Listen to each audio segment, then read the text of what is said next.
fait, je me tiens bien parce que si je m'étais mal tenu la dernière fois, j'attrapais par le col et je mettais 2 tapes dans la gueule. Et je le voyais faire caca sous lui, parce que ça m'est déjà arrivé d'attraper des mecs par le col de ce système-là. Donc, Billy, je l'ai attrapé, j'ai mis 2 baffes dans la gueule, il a pété. J'ai entendu faire prout. C'est-à-dire qu'il faisait, quand il a la trouille, il aurait pu faire caca. Moi, j'existe en tant que Dimitri, avec ma gueule, mon identité, dans la rue, partout. J'assume d'être Dimitri. Les gens qui sont sur Internet sont des lopettes, des lâches qui sont sous pseudo dans le virtuel.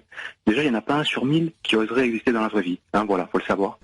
Moi, j'existe en tant qu'Alain Soral, avec ma gueule, mon identité, dans les rues, partout. J'assume d'être Alain Soral. Les gens qui m'insultent sur Internet sont des lopettes, des lâches qui sont sous pseudo dans le virtuel. Il n'y en a pas 1 sur 1000 qui oserait exister dans la vraie vie. Là, j'en ai attrapé un Toulousain. Je l'ai menacé, je l'ai contacté par mail. Je l'ai menacé de le convoquer chez la police. Il a pleuré. Hein, il a chialé devant sa mère. Faut voir ce que c'était. La dernière fois, j'en ai chopé un, il est vers Toulouse. C'était un petit con de 19 ans qui habitait chez sa mère. Il a chialé et la police m'a demandé de ne pas porter plainte, de retirer ma plainte, et j'ai retiré ma plainte parce qu'il me faisait de la peine. Le mec, tu vois, il a fait caca sous lui, tu vois. En tout cas, je pense que c'est d'abord un phénomène de société. Moi, je suis sociologue, écrivain, essayiste et philosophe par la même occasion, faut le savoir. J'ai écrit des livres, j'ai fait des choses qui ont marqué la société française depuis des années, depuis 1980, je suis là. J'ai fait des choses et faut le savoir. Donc ensuite, je disais que sur les forums, il existe beaucoup de méchanceté sur Internet aussi. Et c'est peut-être à cause de cet individualisme sociétal et de capitalisme qui amène ensuite les gens à venir exprimer leur méchanceté et leur haine sur Internet. Voilà. Donc c'est une facilité à s'exprimer, quoi. Voilà, donc j'ai dit ce que j'avais à dire. Maintenant, moi, vous pouvez acheter mes livres. J'ai écrit plusieurs livres, notamment Misère du désir et Comprendre l'Empire. Vous pouvez les acheter sur Contre-Culture. Voilà. D'accord, on ira les acheter alors. Voilà, et vous pouvez également venir faire un tour sur Égalité et Réconciliation. Je vends actuellement un canapé rouge. Donc... Oui, merci. Il faisait de la pub. Alors, élever le niveau du débat, je suis pas sûr. C'est-à-dire, même si j'ai une mort héroïque, c'est ce que je cherche. Parce qu'en plus, j'ai toujours rêvé de rentrer dans l'histoire. Et moi, mon héros, quand j'étais petit, c'était Spartacus, vous voyez. Oui. C'était pas...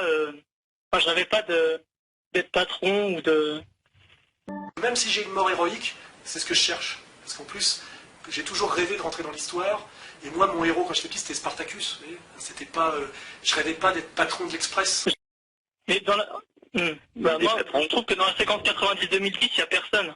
Il y a personne, il y a même Naples, tellement il n'y a personne, je relativise. Voilà, parce que dans la séquence 90-2010, il n'y a personne. Il y a même Naples, tellement il n'y a personne. Vous voyez ce que je veux dire? Mais je veux dire, il n'y a personne. En réalité, c'est pas les mecs de Canal+ qui vont survivre. Mais je veux dire, il n'y a personne. En réalité, c'est pas les mecs de Canal+ qui vont survivre. Après, ça dépend de ce qui va se passer demain. S'il y a un processus révolutionnaire qui s'enclenche dans tout l'Occident.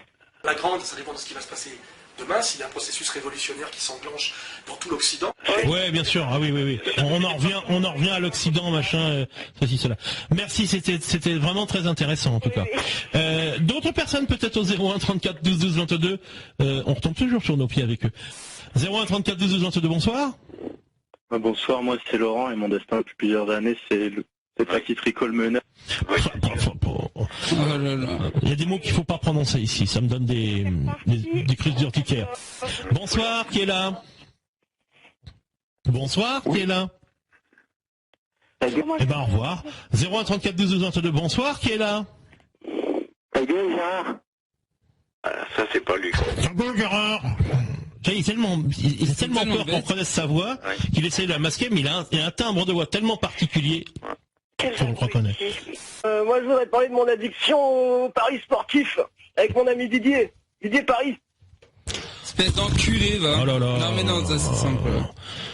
On les reconnaît avec sa voix qui venait du fond de la gorge. On savait qu'il allait y avoir une connerie, voilà, tout simplement.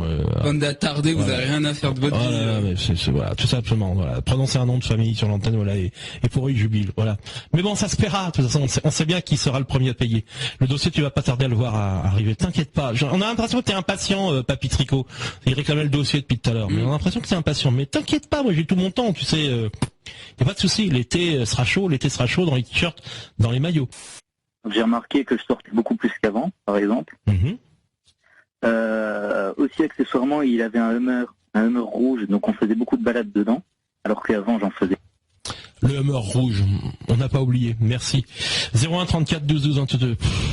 Ils ont rien à faire de leur vie. Oh là là là là là là, mais quelle tristesse. Quand j'étais plus jeune, en fait, je manquais de confiance en moi. Mhm. Et depuis peu, en fait, j'ai go muscu.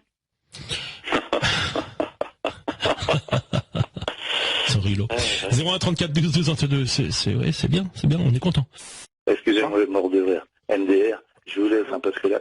Ok, merci à toi, à plus tard, merci à toi. Salut Gérard Max. Salvador. Allô? Oui. Bonsoir. Oui. Oui, bah moi je voulais parler de la confiance. Ah, c'est con, Sylvain. Prends un autre prénom. Ou alors change de voix, parce qu'on te reconnaît. C'est bête, hein. T'as cru, hein. À un instant, là, je sens que t'avais les zizi tout durs, là. Mais c'est raté. Voilà. Alors, on accueille, je crois que c'est Léon que nous avons ici à l'autre bout du standard. Bonsoir. Oui, bonsoir. Bonsoir.